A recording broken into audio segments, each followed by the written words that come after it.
ଜାଣିଛେ ଭାରତ ହେଉଛି ବିଶ୍ୱର ସର୍ବବୃହତ୍ତମ ଗଣତାନ୍ତ୍ରିକ ରାଷ୍ଟ୍ର ଏବଂ ଏହି ଗଣତନ୍ତ୍ର ରାଷ୍ଟ୍ରର ସୁରକ୍ଷା କବଚ ହେଉଛି ଭାରତର ନିୟମିତ ନିର୍ବାଚନ।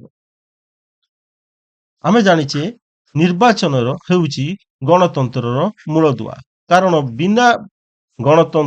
ବିନା ନିର୍ବାଚନରେ ଗଣତନ୍ତ୍ର କେବେ ବି ସମ୍ଭବପର ହୋଇପାରିବ ନାହିଁ। ଆଧୁନିକ ଗଣତନ୍ତ୍ର ହେଉଛି ପ୍ରତିନିଧିମୂଳକ ଏବଂ ନିର୍ବାଚନ ଏହାକୁ ସମ୍ଭବ କରୁଥିବାର ଏକମାତ୍ର ମାଧ୍ୟମ ଅଟେ। ଆମେ ଜାଣିଛେ ଗଣତନ୍ତ୍ର ଦୁଇ ପ୍ରକାର। ଗୋଟିଏ ପ୍ରକାର ହେଉଛି ପ୍ରତ୍ୟକ୍ଷ ଗଣତନ୍ତ୍ର ବା ଡାଇରେକ୍ଟ ଡେମୋକ୍ରେସି ଏବଂ ଅନ୍ୟଟି ହେଉଛି ପ୍ରତିନିଧିମୂଳକ ବା ଇନଡାଇରେକ୍ଟ ଡେମୋକ୍ରେସି, ଯୋଉଟା କି ସାଧାରଣତଃ ବର୍ତ୍ତମାନ ଲୋକପ୍ରିୟ ଶାସନ ପଦ୍ଧତି ଅଟେ। ତ ଏଇ ପ୍ରତିନିଧିମୂଳକ ଗଣତନ୍ତ୍ରରେ ନିୟମିତ ନିର୍ବାଚନ କରିବା ଦ୍ୱାରା ହିଁ ସେ ଶାସନ ସଫଳ ହୋଇପାରିଥାଏ। ଆମେ ଦେଖିବା ନିର୍ବାଚନ ଓ ଆଧୁନିକ ଗଣତନ୍ତ୍ରର ଗୋଟିଏ ମୁଦ୍ରାର ଦୁଇଟି ପାର୍ଶ୍ୱ ପରି। ଯଦି ଗୋଟିଏ ମୁଦ୍ରା ହୁଏ ବା କଏନ ହୁଏ, ତାହେଲେ ଗୋଟିଏ ପଟରେ ଯଦି ଆମେ ଗଣତନ୍ତ୍ର ଦେଖିବା, ଅନ୍ୟ ପଟରେ ନିର୍ବାଚନ ଦେଖିବା। କାରଣ ବିନା ନିର୍ବାଚନରେ କେବେ ବି ଗଣତନ୍ତ୍ର କଣ ହେଇପାରିବନି, ସଫଳ ହେଇପାରିବନି। ତେଣୁ ଗଣତନ୍ତ୍ର ସଫଳ ହେବାକୁ ହେଲେ ଆମକୁ ନିୟମିତ ନିର୍ବାଚନ କରିବାକୁ ପଡିବ। ନିୟମିତ ନିର୍ବାଚନ ମାଧ୍ୟମରେ ଜନସାଧାରଣ ନିଜର ପ୍ରତିନିଧି ମାନଙ୍କର ମୂଲ୍ୟାଙ୍କନ କରିଥାନ୍ତି। ଯେଉଁଠାରେ ନିୟମିତ ନିର୍ବାଚନ ହୁଏ, ସେଠାରେ ବିଭିନ୍ନ ପ୍ରତିନିଧି ମାନଙ୍କୁ ଆମେ ମୂଲ୍ୟାଙ୍କନ କରି ଦେଖିଥାଉ ଯେ କିଏ ହେଉଛନ୍ତି ଉପଯୁକ୍ତ ପ୍ରତିନିଧି ହେବା ପାଇଁ ଯୋଗ୍ୟ ଏବଂ କିଏ ଯୋଗ୍ୟ ନୁହନ୍ତି। ଆମେ ଏହି ନିର୍ବାଚନ ମାଧ୍ୟମରେ ହିଁ ସ୍ଥିର କରିଥାଉ। ତାପରେ ଗଣତନ୍ତ୍ରର ସ୍ୱାସ୍ଥ୍ୟ ଏହାର ନିର୍ବାଚନ ପ୍ରକ୍ରିୟାର ଗୁଣବତ୍ତା ଉପରେ ନିର୍ଭର କରେ। ଯେଉଁ ଦେଶରେ ନିରପେକ୍ଷ ନିର୍ବାଚନ ହୁଏ, ନିୟମିତ ନିର୍ବାଚନ ହୁଏ, ଅବାଧ ନିର୍ବାଚନ ହୁଏ, ସେ ଦେଶର ସୁସ୍ଥ ଗଣତନ୍ତ୍ର ସୁସ୍ଥ, ସେ ଦେଶର କଣ ହୋଇଥାଏ ନା ରାଜନୈତିକ ବାତାବରଣ ସୃଷ୍ଟ ହୋଇଥାଏ। ଏ କଥା ଆମେ ଜାଣିଛେ। ତାପରେ ନେକ୍ସଟ ଦେଖିବା ଭାରତର ଯଦି ଆମେ ଗଣତାନ୍ତ୍ରିକ ଯାତ୍ରା ଦେଖିବା, ଏଇଟା ଏକ ବିଶ୍ୱସ୍ତରୀୟ। ମୁଁ ମୂଳରୁ କହିଛି ଯେ ଭାରତ ହେଉଛି ବିଶ୍ୱର ସର୍ବବୃହତ ଗଣତାନ୍ତ୍ରିକ ରାଷ୍ଟ୍ର। ତେଣୁକରି ଏହାର ଯୋଉ ଯାତ୍ରା ମଧ୍ୟ ବିଶ୍ୱସ୍ତରୀୟ ଅଟେ। ସମସ୍ତଙ୍କ ଆଶଙ୍କାକୁ ଭୁଲ ପ୍ରମାଣିତ କରି ଭାରତ ନିଜକୁ ବିଶ୍ୱର ସର୍ବବୃହତ ତଥା ସୁଦୃଢ ଗଣତନ୍ତ୍ର ଭାବେ ପ୍ରତିଷ୍ଠିତ କରିପାରିଛି।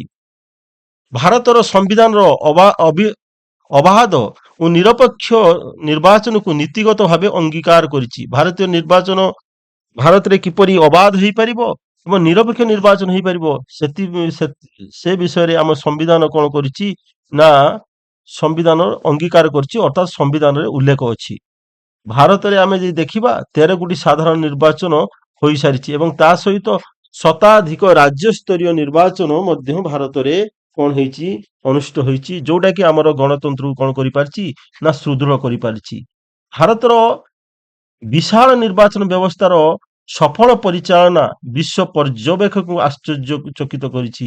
ଯୋଉ ବିଶ୍ୱର ଯୋଉମାନେ ପର୍ଯ୍ୟବେକ୍ଷକ ଭାରତର ନିର୍ବାଚନ ପରିଚାଳନା କୌଶଳ ଦେଖିବା ପାଇଁ ଆସନ୍ତି, ସେମାନଙ୍କୁ ଚକିତ କରିଥାଏ ଯେ 140 କୋଟି ଜନସଂଖ୍ୟା ବିଶିଷ୍ଟ ରାଷ୍ଟ୍ରରେ କିପରି ଏତେ ସୁନ୍ଦର ଭାବେ ନିର୍ବାଚନ କଣ ହେଇପାରୁଛି, ଅନୁଷ୍ଠିତ ହୋଇପାରୁଛି। ତାପରେ ଆମେ ଦେଖିବା ଏଇ ଯୋଉ ନିର୍ବାଚନ ଆୟୋଗ ଅଛି, ଏଇଟା ଏକ ସମ୍ବିଧାନର ସଂରକ୍ଷକ, ଅର୍ଥାତ୍ ସମ୍ବିଧାନ ଦ୍ୱାରା ଏ ନିର୍ବାଚନ ଆୟୋଗର କଣ କରାହେଇଛି ନା ନିର୍ବାଚନ ଆୟୋଗକୁ ସୁରକ୍ଷା ପ୍ରଦାନ କରାଯାଇଛି। ଆମେ ଦେଖିବା ସମ୍ବିଧାନର 324 ଧାରାରେ ଉଲ୍ଲେଖିତ ହୋଇ ରହିଛି ଯେ କଣ ଉଲ୍ଲେଖିତ ରହିଛି ନା ଭାରତରେ ଗୋଟେ ନିର୍ବାଚନ ଆୟୋଗ ରହିବ। ଆମେ ଦେଖିବା ଭାରତର ସମ୍ବିଧାନ ପ୍ରଣେତା ମାନେ ନିର୍ବାଚନ ପ୍ରକ୍ରିୟାକୁ ସୁରକ୍ଷା ଦେବା ପାଇଁ ଏକ ଶକ୍ତିଶାଳୀ ଏବଂ ସ୍ୱାଧୀନ ସଂସ୍ଥା ସୃଷ୍ଟି କରିଥିଲେ।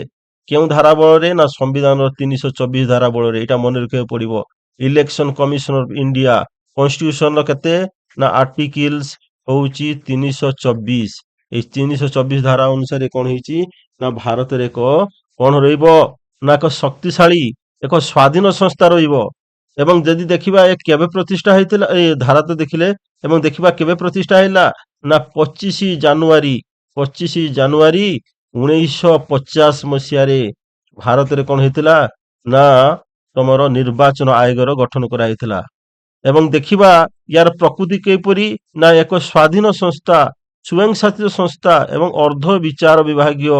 ଏକ ସ୍ୱାଧୀନ ସଂସ୍ଥା, ୟା ପରେ କୌଣସି ସଂସ୍ଥା ଚାପ ପକେଇ ପାରିବେନି। ଇଏ ସ୍ୱୟଂଶାସିତ, ନିଜର ଦ୍ୱାରା ହିଁ ପରିଚାଳିତ। ଇଏ କାହାର ଦ୍ଵାରା କଣ ହବନି ନା ପରିଚାଳିତ ହୋଇପାରିବନି। ଯେପରି ତମର କାର୍ଯ୍ୟପାଳିକା କି ତମର ବ୍ୟବସ୍ଥାପିକା ସବୁ ଦ୍ଵାରା ନିୟନ୍ତ୍ରିତ ନୁହେଁ, ଇଏ ହଉଛି ସ୍ୱୟଂ ଶାସିତ। ତାପରେ ଅର୍ଦ୍ଧ ବିଚାର ବିଭାଗୀୟ, ଏଠାରେ ମଧ୍ୟ ଏ ସଂସ୍ଥା ଏକ ଅର୍ଦ୍ଧ ବିଚାର ବିଭାଗୀୟ ନ୍ୟାୟାଳୟ ପରି ଏଠାରେ ମଧ୍ୟ କଣ କରାଯାଇପାରେ, ନିର୍ବାଚନ ସମ୍ବନ୍ଧୀୟ କୌଣସି ସମସ୍ୟାର ସମାଧାନ କରାଯାଇପାରେ। ତାପରେ ନେକ୍ସଟ ଦେଖିବା, ଯଦି ନିର୍ବାଚନ ଆୟୋଗର ଗଠନ କରୁଛୁ, ନିର୍ବାଚନ ଆୟୋଗର ଗଠନ କଥା ଆମେ କହିବୁ, ସେ କଣ ହେଇଛି ନା ବିଭିନ୍ନ ସମୟରେ ଏହାର ଯୋଉ ସଦସ୍ୟ ପଦ ସଂଖ୍ୟା କଣ ହେଇଛି ପରିବର୍ତ୍ତିତ ହେଇଛି। ଏକରୁ ବହୁ ସଦସ୍ୟ ପର୍ଯ୍ୟନ୍ତର ଏକ ଯାତ୍ରା। ନିର୍ବାଚନ ଆୟୋଗ ସଂରଚନା ଏହାର ବଢୁଥିବା ଦାୟିତ୍ୱକୁ ପୂରଣ କରିବା ପାଇଁ ସମୟ ସହିତ ବିକଶିତ ହୋଇଛି। ଆମେ ଦେଖିବା 1950 ଜାନୁଆରୀ 25 ଯୋଉ ସୃଷ୍ଟି ହେଇଥିବା ନିର୍ବାଚନ ଆୟୋଗର କଣ ଥିଲା, ଏକ ସଦସ୍ୟ ବିଶିଷ୍ଟ ସଂସ୍ଥା ଥିଲା, ଅର୍ଥାତ୍ ଇଏ ସଂସ୍ଥାର ମୁଖ୍ୟ ଜଣେ ବ୍ୟକ୍ତି ଥିଲେ।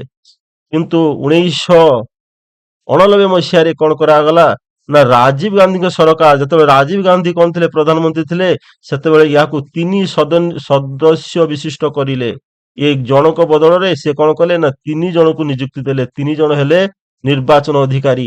ଏବଂ 1990 ଯେତେବେଳେ ଭିପି ସିଂ ସରକାର ଆସିଲା, ଏ ଭିପି ସିଂ କଣ କଲେ, ଏଇଟାକୁ ରଦ୍ଦ କଲେ। କହିଲେ ନା, ସେ 3 ସଦସ୍ୟ ବିଶିଷ୍ଟ ରହିବନି, ପୂର୍ବରୁ ଯେପରି 1 ସଦସ୍ୟ ଥିଲା ସେଇଭଳି 1 ସଦସ୍ୟ ବିଶିଷ୍ଟ ରହିବ। ପରବର୍ତ୍ତୀ ଅବସ୍ଥାରେ 1993 ଫେର ଯେତେବେଳେ ନରସିଂହ ରାଓଙ୍କ ସରକାର ଆସିଲା, ସେତେବେଳେ ସଂସଦରେ ସେ ଏକ ଆଇନ ବଳରେ ଏହାକୁ ସ୍ଥାୟୀ ଭାବରେ 3 ସଦସ୍ୟ କଲେ।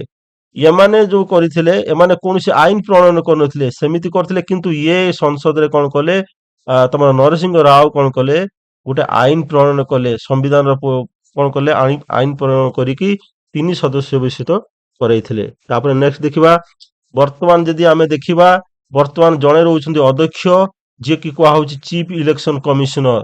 ଚିଫ ଇଲେକ୍ସନ କମିଶନର ଜଣେ ରହିବେ, ତାଙ୍କ ତଳକୁ 2 ଜଣ ରହିବେ ଇଲେକ୍ସନ କମିଶନର ବା ନିର୍ବାଚନ ଆୟୁକ୍ତ। ଜଣେ ରହିବେ ମୁଖ୍ୟ ନିର୍ବାଚନ ଆୟୁକ୍ତ, ତାଙ୍କ ତଳକୁ ସହଯୋଗ କରିବା ପାଇଁ ରହିବେ 2 ଜଣ ନିର୍ବାଚନ ଆୟୁକ୍ତ। ଏବଂ ଏଇଟା 1995 କଣ କରାହେଇଛି ନା ଭାରତର ସର୍ବୋଚ୍ଚ ନ୍ୟାୟାଳୟ ସୁପ୍ରିମକୋର୍ଟ କଣ କରିଛନ୍ତି ନା ଏକ ନ୍ୟାୟରେ କହିଛନ୍ତି ଯେ, ନ୍ୟାୟ ପ୍ରଦାନ କରି କହିଛନ୍ତି ଯେ ମୁଖ୍ୟ ନିର୍ବାଚନ ଆୟୁକ୍ତ ତାଙ୍କ ସହିତ ଏଇ ଯୋଉ ଅନ୍ୟ 2 ଜଣ ନିର୍ବାଚନ ଆୟୁକ୍ତ ଏଙ୍କର ପଦ ମର୍ଯ୍ୟାଦା ଏବଂ ଅଧିକାର ସମାନ ହବ। ଅର୍ଥାତ୍ ମୁଖ୍ୟ ନିର୍ବାଚନ ଆଇନଙ୍କର ଯେଉଁ ପଦ ମର୍ଯ୍ୟାଦା, ନିର୍ବାଚନ ଆୟୁକ୍ତ ଦ୍ୱୟଙ୍କର ମଧ୍ୟ ସେଇ ସମାନ ପଦ ମର୍ଯ୍ୟାଦା ରହିବ। ନେକ୍ସଟ ଆମେ ଦେଖିବା, ଯଦି ଦେଖିବା ନିର୍ବାଚନ ଆୟୋଗଙ୍କ ଦ୍ୱାରା ସମ୍ବିଧାନ ସଂରଚନାଗତ ସ୍ୱାଧୀନତା ଏକ ସୁଦୃଢ ଆଇନଗତ ଢାଞ୍ଚା ଦ୍ୱାରା ସୁରକ୍ଷିତ ହୋଇ ଭାରତୀୟ ଗଣତାନ୍ତ୍ରିକ ପ୍ରତିବଦ୍ଧତାର ପ୍ରତୀକ ଭାବରେ ଛିଡା ହୋଇଛି। ଅର୍ଥାତ୍ ଆମେ ଯଦି ଦେଖିବା, ତ ଏଇ ନିର୍ବାଚନ ଆୟୋଗ କଣ ହେଇଛି, ନିଜର ସ୍ଥିତି ସଂରଚନା ଏବଂ ସ୍ୱାଧୀନ ଭାବରେ ସେ କଣ ହେଇଛି ଏବଂ ସୁଦୃଢ ଆଇନଗତ ଢାଞ୍ଚା ଭାବରେ ଭାରତରେ ଗଣତନ୍ତ୍ରକୁ କଣ କରିଛି, ସୁରକ୍ଷିତ କରିପାରିଛି। ହଉ, ଆମେ ଦେଖିବା, ତ ମୁଁ ତ କହିଛି ଏଇ ଯୋଉ ତାକୁ ସୁରକ୍ଷା କିଏ ଦଉଛି, କୋଉ ଆର୍ଟିକିଲ ନା 324 ଧାରା ଦ୍ଵାରା କଣ ହଉଛି ନା ତମର ନିର୍ବାଚନ ଆୟୋଗ କଣ ହେଇପାରୁଛି, ଶକ୍ତି କେନ୍ଦ୍ରୀଭୂତ କରିପାରୁଛି। ତାପରେ ଆମେ ଦେଖିବା, ତ ଏଇ ଯୋଉ ନିର୍ବାଚନ ଆୟୋଗର ଯୋଉ ଅଛନ୍ତି ନିର୍ବାଚନ ଆୟୁକ୍ତ, ତାଙ୍କୁ କିଏ ନିଯୁକ୍ତି ଦିଏ ନା ତାଙ୍କୁ ରାଷ୍ଟ୍ରପତିଙ୍କ ଦ୍ୱାରା ନିଯୁକ୍ତି ମିଳିଥାଏ। ତାଙ୍କର ଯଦି ବୟସ ସୀମା ଦେଖିବା, ସେ ମାତ୍ର 6 ବର୍ଷ ପାଇଁ କଣ ହୋଇଥାନ୍ତି, ନିଯୁକ୍ତି ପାଇଥାନ୍ତି, ବା ତାଙ୍କୁ 65 ବର୍ଷ ବୟସ ପର୍ଯ୍ୟନ୍ତ, 6 ବର୍ଷ ପାଇଁ ବା 65 ବର୍ଷ ବୟସ ପର୍ଯ୍ୟନ୍ତ ନିଯୁକ୍ତି ହୋଇଥାନ୍ତି। ଆମେ ଦେଖିବା 6 ବର୍ଷ ବା ଅଥବା 65 ବର୍ଷ ପର୍ଯ୍ୟନ୍ତ, କିନ୍ତୁ ଯୋଉଟା ପ୍ରଥମେ ଆସିବ ସିଏ କଣ ହେବେ, ସେଇ ଅନୁଯାୟୀ ସେ ଅବସର ନେବେ। ମନେକର ଜଣେ 50 ବର୍ଷରେ କଣ ହଉଛନ୍ତି ନିର୍ବାଚନ ଆୟୁକ୍ତ ଭାବେ ନିଯୁକ୍ତି ହେଲେ, ତେଣୁକରି ସେ 56 ବର୍ଷ ଅର୍ଥାତ୍ 6 ବର୍ଷ ପରେ 56 ବର୍ଷ ବୟସରେ ତାଙ୍କୁ କଣ କରିବାକୁ ପଡିବ? ଅବସର ନେବାକୁ ପଡିବ। ଜଣେ ଯଦି ମନେକର 62 ବର୍ଷରେ କଣ କରିଛନ୍ତି? ନିର୍ବାଚନ ଆୟୋଗ ଭାବେ ଯୋଗ ଦେଇଛନ୍ତି, ତେବେ 62 ଯୁକ୍ତ 6 68 ହବା କଥା, କିନ୍ତୁ 68 ହବନି, ତାଙ୍କୁ 65 ବର୍ଷରେ ହିଁ ଅବସର ନେବାକୁ ପଡିବ। ଏବଂ ତାଙ୍କର ଯୋଉ ଦରମା ରହିଛି, ଇଏ ସର୍ବୋଚ୍ଚ ନ୍ୟାୟାଳୟର ବିଚାରପତି ମାନଙ୍କର ଦରମା ଭତ୍ତା ଯେତେ, ଠିକ ସେତିକି ଅନୁପାତରେ ସେମାନେ କଣ ପାଆନ୍ତି? ନା ଦରମା ଏବଂ ଭତ୍ତା ପାଇଥାନ୍ତି। ଆମେ ତାପରେ ଦେଖିବା এই ନିର୍ବାଚନ ଆୟୁକ୍ତ ମାନଙ୍କୁ କିପରି ପଦଚ୍ୟୁତ କରାଯାଏ, ଅର୍ଥାତ୍ ସେମାନଙ୍କୁ କିପରି ଆମେ ହଟେଇ ପାରିବା। ନା ତାଙ୍କୁ ମୁଖ୍ୟ ନିର୍ବାଚନ ଆୟୁକ୍ତଙ୍କୁ ହଟାଇବା ଏକ ଜଟିଳ ପ୍ରକ୍ରିୟା। ତାଙ୍କୁ ମନୋମୁଖୀ କାର୍ଯ୍ୟାନୁଷ୍ଠାନରୁ ସୁରକ୍ଷା ଦିଆଯାଏ। ମୁଁ କହିଛି, ଏ ଯେହେତୁ ଏକ ସ୍ୱାଧୀନ ସଂସ୍ଥା, ଏଥିରେ କାର୍ଯ୍ୟପାଳିକାର ହସ୍ତକ୍ଷେପ ନାହିଁ, ତେଣୁକରି ବା ବ୍ୟବସ୍ଥାପିକାର ହସ୍ତକ୍ଷେପ ନାହିଁ, ତେଣୁକରି ତାଙ୍କୁ ଏଇ ଯୋଉ ତମର ତାଙ୍କୁ ଏ ଯୋଉ ନ୍ୟାୟିକଙ୍କୁ ମୁଖ୍ୟ ନ୍ୟାୟିକ ହଟାଇବା ବି ମଧ୍ୟ ସେହିପରି ଏକ ଜଟିଳ ପ୍ରକ୍ରିୟା। ଦେଖ, ତାଙ୍କୁ ଦୁଇଟି କାରଣରେ କଣ କରାଯାଇପାରିବ? ହଟାଯାଇ ପାରିବ। ପ୍ରଥମଟି ହେଉଛି ପ୍ରମାଣିତ କରିବାକୁ ପଡିବ ଯେ ସେ ଦୁର୍ବ୍ୟବହାର କିମ୍ବା ଅକ୍ଷମତା ଅଛି। ସେ କୌଣସି ପଦାଧିକାରୀଙ୍କୁ କଣ କରିଥିବେ? ଦୁର୍ବ୍ୟବହାର କରିଥିବେ। ସେଇ ଅଭିଯୋଗରେ, କିମ୍ବା ତାଙ୍କର କାର୍ଯ୍ୟ କରିବାର ଦକ୍ଷତା ନଥିବ। ଏଇ ଦୁଇଟି ଆଧାରରେ ତାଙ୍କୁ କଣ କରାଯାଇପାରିବ? ତାଙ୍କୁ ଗାଦିଚ୍ୟୁତ କରାଯାଇପାରିବ। ଖାଲି ସେମିତି କହିଦେଲେ ହବନି, ତାଙ୍କୁ କଣ କରିବାକୁ ପଡିବ? ନା ଲୋକସଭା ଏବଂ ରାଜ୍ୟସଭାରେ ସ୍ୱତନ୍ତ୍ର ସଂଖ୍ୟାଗରିଷ୍ଠତାର ପ୍ରସ୍ତାବ ଗୃହୀତ କରିବାକୁ ପଡିବ। ଅର୍ଥାତ୍ ଲୋକସଭାରେ ଏବଂ ରାଜ୍ୟସଭାରେ ଦୁଇ ତୃତୀୟାଂଶ ଅର୍ଥାତ୍ ଯେତିକି ସଦସ୍ୟ ଉପସ୍ଥିତ ଥିବେ, ସେମାନଙ୍କର 3 ଭାଗରୁ 2 ଭାଗ ସଦସ୍ୟଙ୍କ ଦ୍ୱାରା ଯଦି ମଞ୍ଜୁରୀ ହୁଏ, ତାହେଲେ ସେ ପ୍ରସ୍ତାବଟି ଗୃହୀତ ହେବ। ପ୍ରସ୍ତାବଟି ଗୃହୀତ ହୋଇଗଲା ପରେ ତାପରେ ସେ ରାଷ୍ଟ୍ରପତିଙ୍କ ପାଖକୁ ପଠାଯିବ ଏବଂ ରାଷ୍ଟ୍ରପତି ତାକୁ ଅନୁମୋଦନ କଲା ପରେ ସିଏ କଣ ହେବେ? ପଦଚ୍ୟୁତ ହେବେ। ଏଇଟା ଏକ ଜଟିଳ ପ୍ରକ୍ରିୟା। ତ ଏତେ ଶୀଘ୍ର କଣ କରାଯାଇପାରିବନି? ତାଙ୍କୁ ପଦଚ୍ୟୁତ କରାଯାଇପାରିବନି। ଇଏ ତ ଥିଲା ମୁଖ୍ୟ ନିର୍ବାଚନ ଆୟୁକ୍ତଙ୍କ ବିଷୟରେ।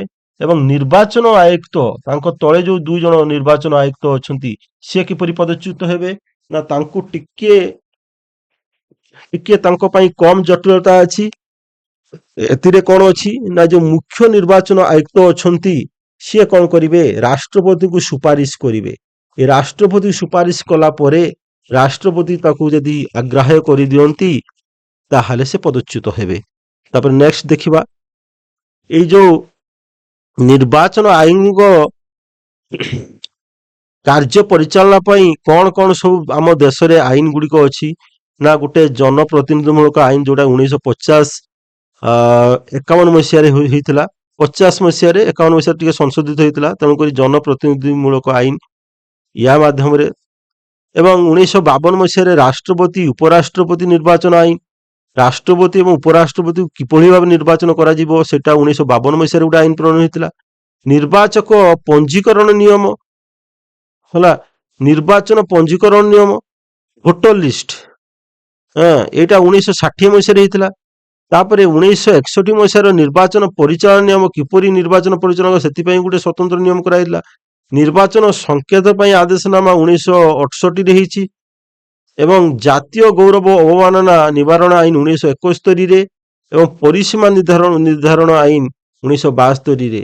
ଏଇ ଯୋଉ ଆଇନ ଗୁଡିକ ଅଛି, ଏଇ ଆଇନ ଗୁଡିକ ଦ୍ୱାରା ନିର୍ବାଚନ ଆୟୋଗ କଣ କରିଥାନ୍ତି? ନା ନିର୍ବାଚନ ପରିଚାଳନା କରିଥାନ୍ତି ଏବଂ ନିର୍ବାଚନ କରାଇଥାନ୍ତି। ହଉ, ନେକ୍ସଟ ଦେଖିବା, ଏଇ ଯୋଉ ପ୍ରଥମେ ପଢିଥିଲି ଆରପିଏ ବା ଜନପ୍ରତିନିଧିମୂଳକ ଆଇନ,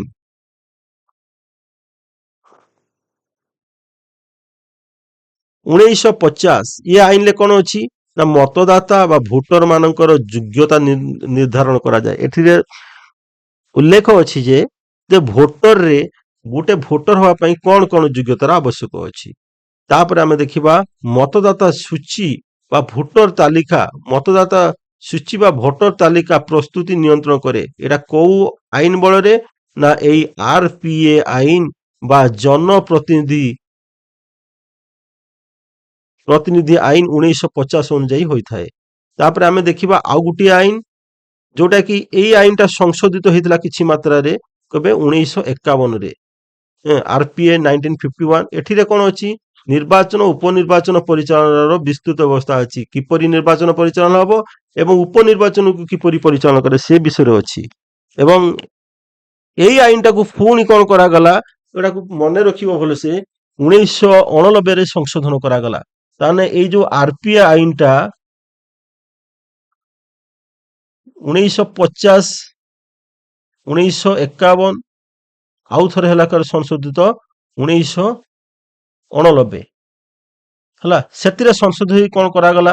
ସେଥିରେ କରାଗଲା ଯେ ତାର ଧାରା 58 ରେ ବୁଥ ଜବରଦଖଲ କାରଣରୁ ନିର୍ବାଚନ ବାତିଲ କରାଯାଇ ପାରିବ।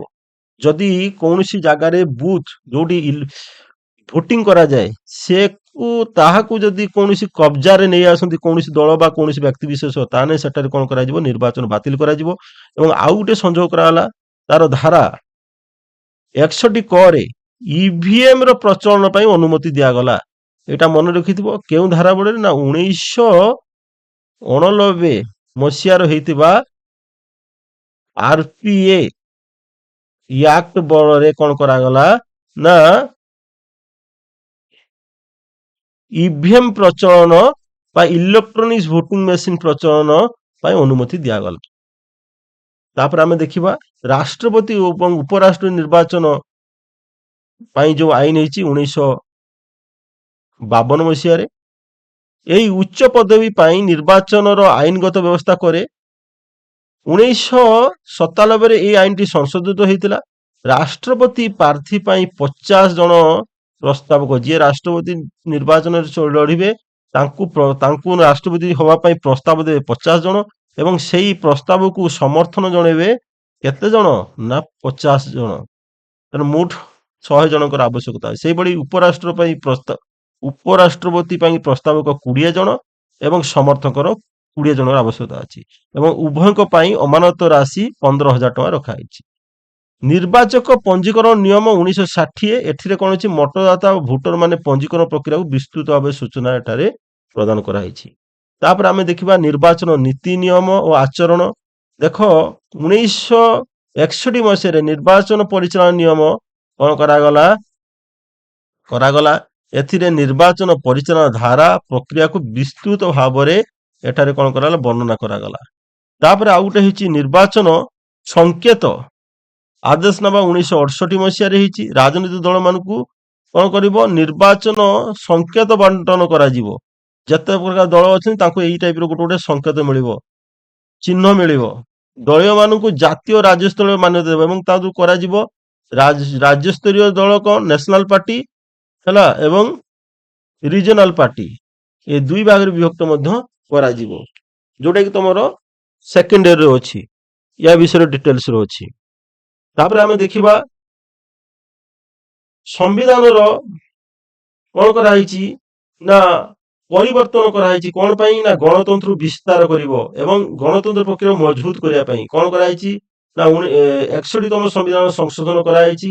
ଆଗରୁ ଭୋଟ ଦେବାର ବୟସ ଥିଲା କେତେ? 21 ବର୍ଷ। ତାକୁ କମେଇକି ବର୍ତ୍ତମାନ କରାଯାଇଛି 18 ବର୍ଷ। 18 ବର୍ଷର ବାଳକ ବାଳିକା, ଯୋଉମାନେ ସାବାଳକ, ସେମାନେ କଣ କରିପାରିବେ?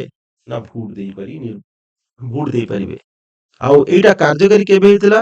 ନା 28 ମାର୍ଚ୍ଚ 1989। 88 ମସିହାରେ ଆଇନଟି ପାରିତ ହେଇଥିଲା, କିନ୍ତୁ କାର୍ଯ୍ୟକାରୀ କଲା ବେଳକୁ 28 ମାର୍ଚ୍ଚ 1989। ଏବଂ ଆଉ ଗୋଟେ ହଉଛି 91ତମ ସମ୍ବିଧାନ ସଂଶୋଧନ ଆଇନ 2002। ଏବଂ ଏଠି କଣ କରାଗଲା? 15% ସୀମା ରଖାଗଲା। କଣ ପାଇଁ? ନା ମନ୍ତ୍ରିମଣ୍ଡଳ ଆକାର ଲୋକସଭା ବିଧାନସଭାର ମୋଟ ସଦସ୍ୟ ସଂଖ୍ୟାର 15% ସୀମିତ କରାଗଲା। ଏବଂ ଏଠି ଦଳବଦଳ ନିରୋଧୀ ଆଇନକୁ ଦୃଢ କରାଗଲା। ଏଠି କଣ କରାଗଲା? ନା ଯେତେ ନିର୍ବାଚନ ଲୋକସଭା ହଉ ବା ବିଧାନସଭା, ଯେତେ ସଦସ୍ୟ ନିର୍ବାଚିତ ହେବେ ତାର 15% କଣ ହେବେ? ନା ମନ୍ତ୍ରିମଣ୍ଡଳକୁ ଗଠନ କରିବେ। ଯେମିତି ମୁଁ କହିବି ଉଦାହରଣ ସ୍ୱରୂପ 147 ଜଣ କଣ ହଉଛନ୍ତି ସଦସ୍ୟ ବିଶିଷ୍ଟ ଆମର ଓଡିଶାର ବିଧାନସଭା। ତ ଏଇ 147ର ଯଦି ଆମେ 15% କାଢିବା ତେବେ ତା କେତେ ହବ? ନା ତା ହବ 21 ହେଲା। ପାଖାପାଖି 21। ତେଣୁ ଓଡ଼ିଶାରେ ସର୍ବାଧିକ କେତେ ଜଣ ପ୍ରତିନିଧି ହୋଇପାରିବେ? ନା 21 ଜଣ କ'ଣ ହେଇପାରିବେ? ମନ୍ତ୍ରିମଣ୍ଡଳରେ ମନ୍ତ୍ରୀ ହେଇପାରିବେ। ଆଉ ତାଠାରୁ ଅଧିକ ହେଇପାରିବେ ନାହିଁ। ତାପରେ ଆମେ ଦେଖିବା ଜାତୀୟ ଗୌରବ ଅବମାନନା ନିବାରଣ ଆଇନ। ଏଠିରେ କ'ଣ ହେଉଛି ନା ଜାତୀୟ ପତାକା, ସମ୍ବିଧାନ, ଜାତୀୟ ସଙ୍ଗୀତକୁ ଅସମ୍ମାନ କରୁଥିବା ବ୍ୟକ୍ତିଙ୍କୁ 6 ବର୍ଷ ପର୍ଯ୍ୟନ୍ତ ନିର୍ବାଚନ ଲଢ଼ିବାର ଅଯୋଗ୍ୟ କରାଯିବ। ଯେଉଁମାନେ ଜାତୀୟ ପତାକା ଅସମ୍ମାନ କରୁଥିବେ, ସମ୍ବିଧାନକୁ ଅସମ୍ମାନ କରୁଥିବେ, ଜାତୀୟ ସଙ୍ଗୀତକୁ ଅସମ୍ମାନ କରୁଥିବେ, ସେମାନଙ୍କୁ 6 ବର୍ଷ ପର୍ଯ୍ୟନ୍ତ ନିର୍ବାଚନ ଲଢ଼ିବାରୁ ବଞ୍ଚିତ କରାଯିବ। ଏବଂ ଆଉ ଗୋଟେ ହେଉଛି କ'ଣ? ସୀମା ନିର୍ଦ୍ଧାରଣ ଆଇନ, ଯେଉଁଟାକି 1962 ମସିହାରେ ହେଇଛି। ସମୟ ସମୟରେ ନିର୍ବାଚନ ମଣ୍ଡଳୀଗୁଡ଼ିକ ସୀମା ସଂରକ୍ଷଣ ସ୍ଥିତିକୁ ନିର୍ଦ୍ଧାରଣ କରିବା ପାଇଁ ଏ ଆଇନଟି